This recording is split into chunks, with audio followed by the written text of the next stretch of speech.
Hi, I'm Veronica Vance. Coming up, we go to the Crocker House Museum for a cemetery tour, sample the local brews at the Sherwood Brewery, and then we head to the heart of downtown for some tasty Italian at Angelina, so stay tuned. Production funding for this program was made possible by the Detroit Metro Convention and Visitors Bureau, driving tourism growth in Metro Detroit since 1896. More information is available at visitdetroit.com.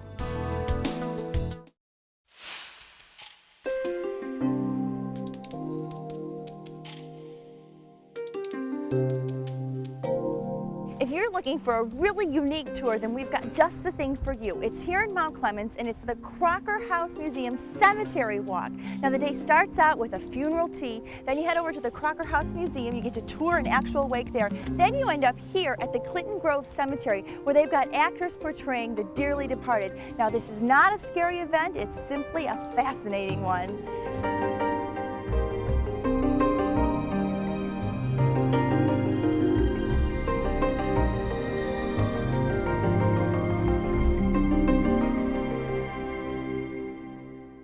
So Kim, explain to me, this is a really unique concept, a cemetery walk. It is, perhaps it sounds strange, but you wouldn't believe the response we have to this. And why? Because it's the most fun you could ever have of learning local history. It's brought to life. So the tour starts out with a funeral tea? Yep, the funeral tea, all the foods are reminiscent of food served at wakes of various cultures. So then after the funeral tea, the first stop is the Crocker House Museum? Yep, you'd come to the Crocker House. The Crocker House is set for a wake to the 1880s.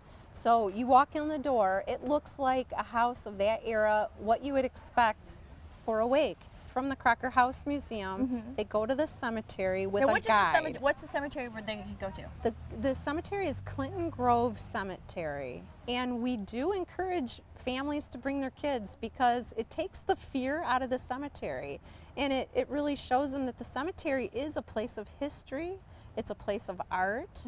I really think it's a good experience for kids.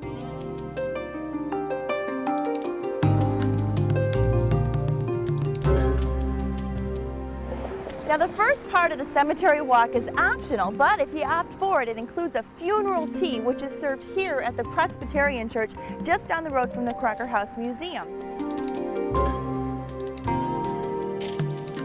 This was your invitation to a wake. It's a molasses caraway biscuit. It has the initial of the deceased inscribed into it, and the dark grapes were favored because of the purple color. And this is one of the colors of mourning. So this is an 1860s dress here, solid black. This fabric, the panels on it is called crepe. It's a crinkled silk. And this was referred to as the fabric of woe. So after the funeral tea, the first stop is the Crocker House Museum, and we are going to head inside and listen to Kim talk about some of the Victorian era wake customs.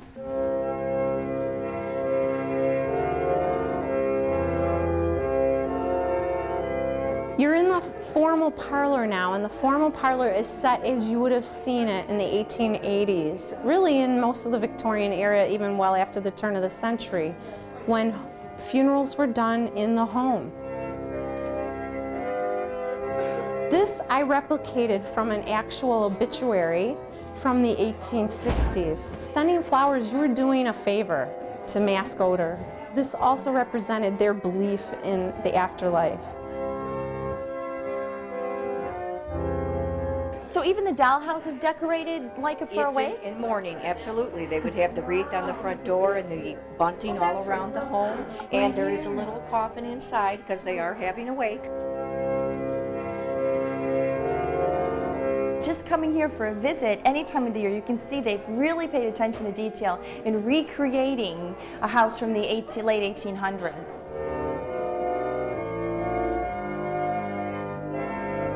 And as part of the tour, you also can come downstairs and get some cider and donuts. I'm going to enjoy this before I head out to the cemetery.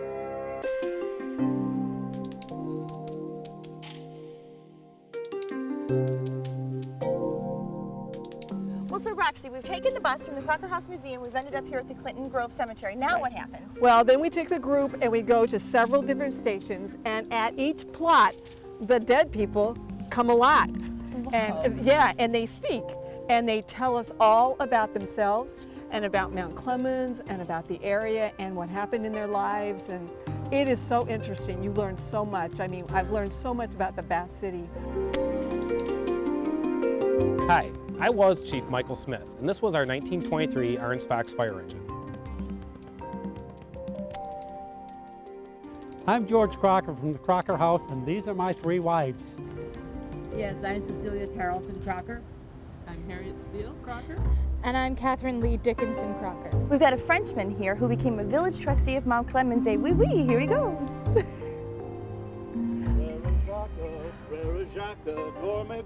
Bonjour, bonjour, bonjour. Bonjour! My name is Charles Mosier. As you may have surmised, I was born in France, moved to Mount Clemens. Then in 1859,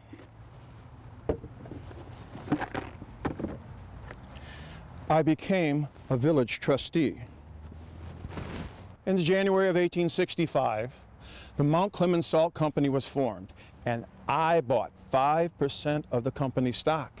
Nothing bad. So here we are with the sheriff of Mount Clemens. I heard he was pretty corrupt, but we're about to hear his story right now. A drop of water would make you feel better. I'd like to welcome you all here. Good afternoon.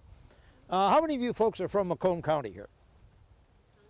Well, that's more than it was back when I was sheriff in 1921 and 22. Thousands and thousands of people came here to stay in the dozens and dozens of boarding houses. Imagine a 500-room hotel right here in Mount Clemens. I believe that you need to be accommodating.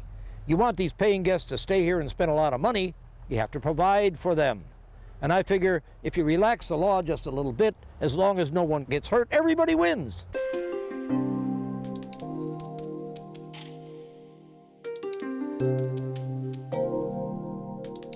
So remember, the Crocker House Museum Cemetery Walk only happens once a year. It's the first Saturday of every October. Reservations fill up quick, and it's definitely something to mark your calendars for.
You've heard of the Sherwood Forest? Well, we've got the Sherwood Brewery. They're in Shelby Township on Hayes, just north of M59. They're a microbrewery, a winery, and they even make their own soda pop. And we are going to sample some of these local flavors.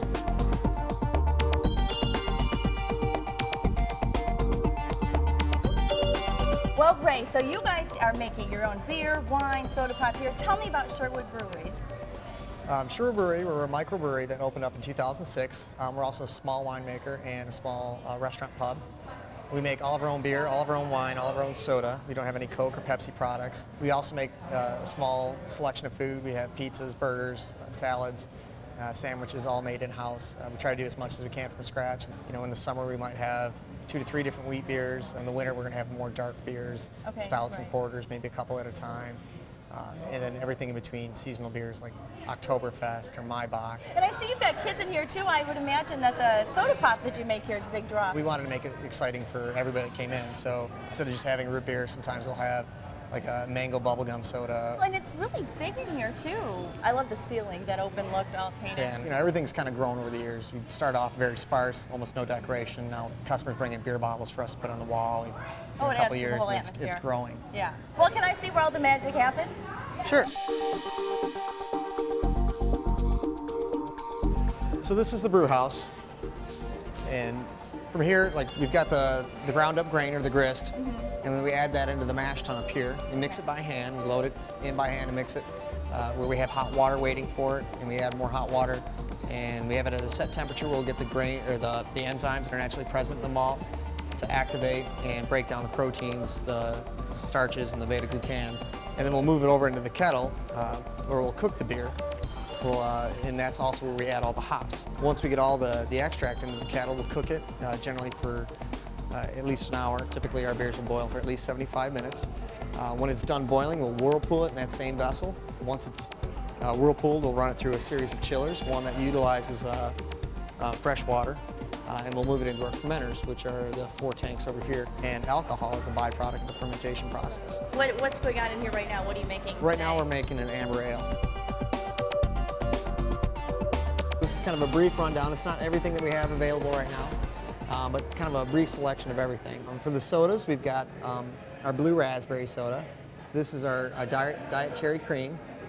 And then this is our cream soda. On the wines, this is a Citrus Oasis. It's a white wine. Symphony, which is an American-grown grape. This is a white Zinfandel. We call it Paper Heart. And then this is Red Mosquito, which is a Pinot Noir Burgundy-style wine. On the beer side, we've got our Alaskan Sister Wit, which is a Belgian-style white ale. We've got our Abbeyversary, which just came out, but it's a malty, higher alcohol beer. And then over here, we've got our brown ale, an American-style brown ale. And then Entire Buzz Honey Porter, which is a darker beer. And this one we use a little bit of honey in there. We'll start with Blue Lips, right? Yes, that would draw the kids in. That's definitely sweet. Very sweet. The sodas are very sweet. We use Michigan beet sugar. It's really, really very good. Okay, so this is the cream soda. This was my favorite when I was little. That's good. That's very good. And now, should we move on to the wine? Absolutely. Okay. So we're starting with the sweet white. Yep, it's a Mango Citrus Symphony, which is Symphony's a white wine from Very nice. California. Very smooth.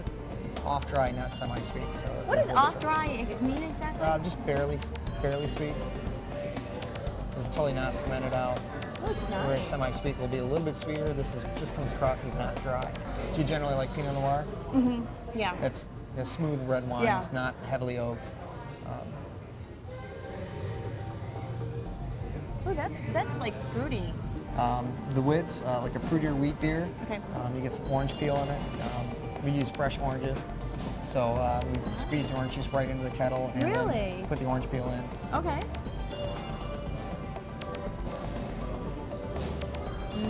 I love that. This is the Abbeyversary. That's kind of a play on words for it. So we make it for our anniversary. It's Abbey style, but we're not allowed to call it a Belgian Abbey ale. I like that. Now, what do I taste in this one? You'll probably get some of the hop aroma. Okay, yeah. The finish, it's got a very much Belgian yeast character in the finish. A little bit of spice. This is our Cedar Rock Brown Ale. It's a very malty brown ale. Okay, so still very malt crisp and drinkable, and a little more hop character than an English brown ale would have. That's good. And then this is going to be our heavier beer. This is just made with a little bit of a chocolate malt and a little bit of a malt from Belgium called Coffee Kiln, which gives it that coffee aroma. Yeah. I like that. I was expecting it to be really heavy, but it's not that heavy. And it's not overly bitter. No. Comes off very smooth. Okay, so this is so unique. Well, we got 3 different ice creams here. This is a mint chocolate chip cream soda. This is Jolly Orchard apple wine ice cream, and then we have our hazelnut porter ice cream. And these are actually have alcohol in them, so you have to be 21 to order these two, right? Yep. Kids can order the soda ice cream, but adults have Mint chocolate chip cream soda ice cream.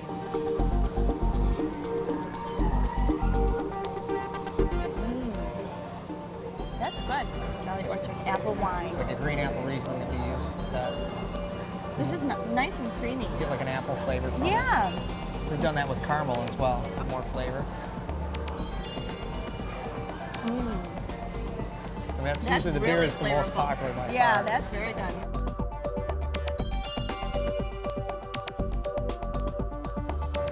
Anywhere you like. Okay.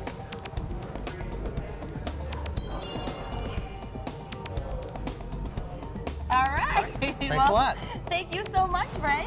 Thanks for coming. And as you've seen, we have discovered Sherwood Breweries, and now you can come out and discover all these great local flavors for yourself.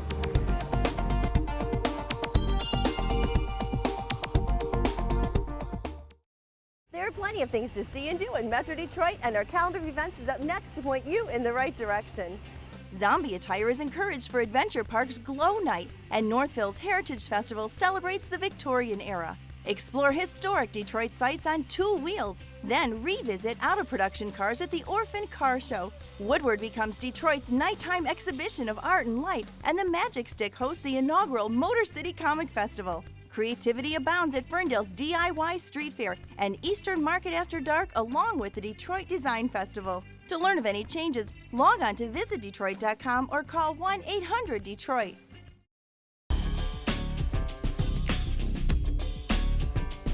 You know those cozy Italian restaurants that you see in the movies?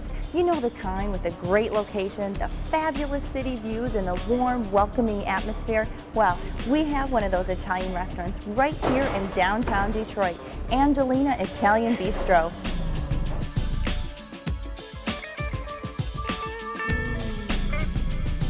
We're in the old Madison Theater? The old Madison Theater, and it's right on the corner of Broadway and Grand Circus Park, right across the street from the Detroit Opera House, Comerica Park, down the street from the Fox, and we're right on the People Mover.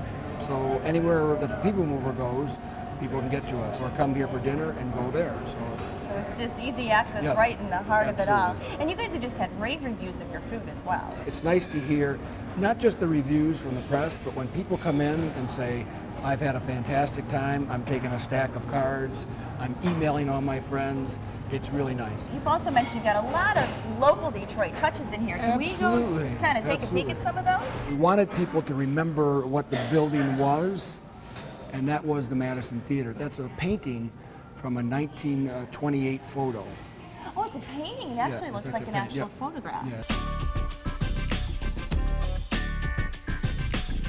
So this again is the Antipasta Yeah, we bar. call it the Antipasta Bar. I mean, we wanted an open kitchen. If you wanted to, you could be on the firing line here. We make all our pasta from scratch, our pizza from scratch. We smoke our own fish, cure our own meats. We do have people that come in. I want to sit at the Antipasta Bar. I want to see what's going on in the kitchen. So you've got a very nice, spacious dining room here. Yes, we seat about 100 people. The bar, in addition, seats about 30. Okay. And then we have a little private dining room that we can get about 15 people in.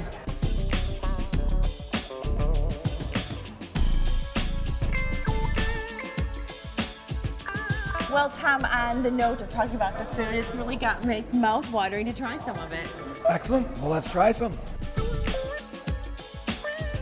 Wow, this is beautiful.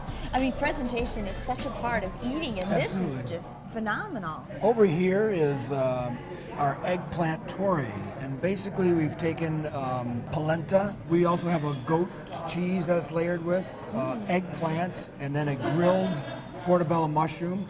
We finish it with the bitter arugula greens and a little bit of a balsamic reduction. Next here, this is our struccolo. It's a chicken and Sicilian caponata struccolo. And basically, You take zucchini squash, eggplant, olive oil, a little bit of onions, capers, olives. We've incorporated that into, with chicken, into the phyllo pastry dough. And then a little side of our sauteed vegetables, yellow and green squash. This is one of our signature dishes.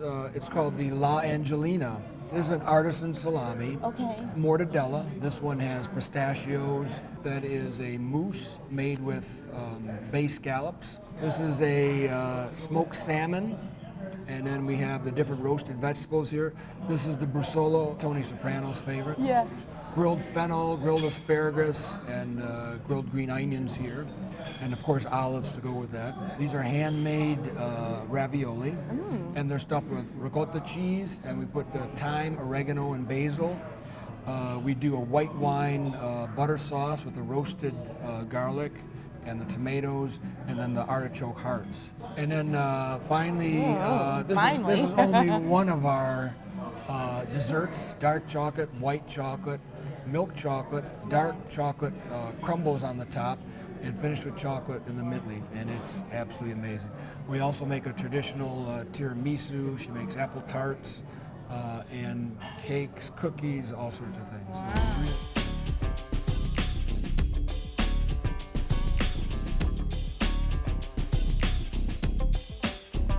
Fennel has anise flavor to it, and a lot of Italians cook with it. Yeah. And the salmon smoked right on the premises. Ooh, that's good. Rizzolo. Tony Soprano would be happy, right? Scallop mousse. This is so beautiful. We had that's nice. Yeah. I'm so excited to try this. The polenta, which again is my favorite here. But the polenta, like I said, I've had polenta before, and Chef Joel's polenta is just... That is phenomenal. That is so good. It's so light. That balsamic taste on it, that's delicious. Oh, the asparagus is phenomenal. That's better than my grilled asparagus. I think I make pretty good grilled asparagus. That's good. Cake panada.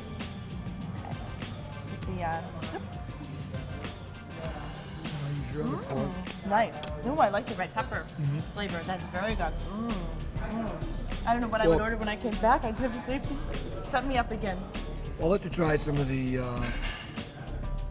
ravioli. Now this is all homemade. All your pasta's homemade. Oh yes, and it's really a struggle sometimes to keep up. And he's sometimes in here 12 hours a day making pasta.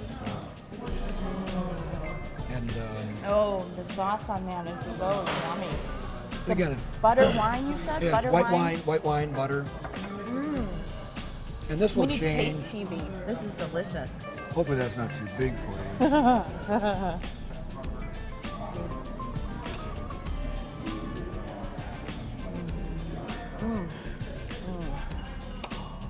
That's like a little piece of heaven. And it's so light. They could easily eat that whole thing because it's not that heavy.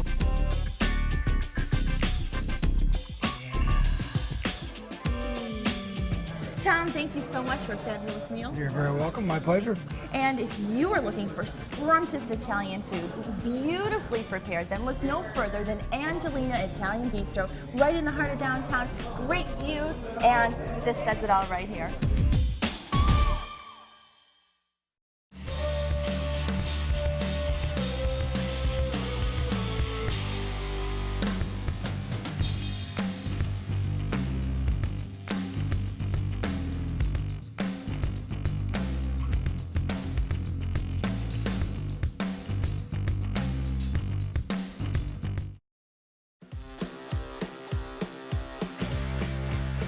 Things are happening in Detroit that are going to reinvent the American city. Those of us who have been here a long time can tell you that it's never been more vibrant. And it really represents the future, what the future can be and what the future is becoming. Let's start at 5 a.m. We have joggers that are running through our state park, that are running on the riverfront. I kind of like that Detroit has its own vibe right now. Like, it's awesome to be Chicago and it's awesome to be New York, but we kind of have like this underdog thing going on.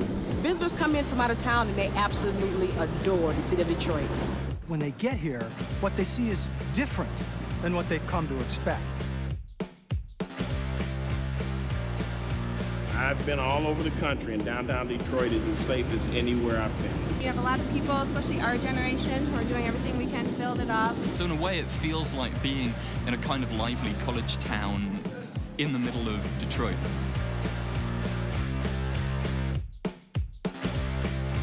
It's really a very compact downtown and a very exciting one because it has so much great architecture, great cultural institutions. Lots of restaurants, coffee shops. Just walking, there's tours to do, there's museums to see, art. We've got Campus Martius Park, one of the best urban parks in the United States. The DIA, the Cultural Center.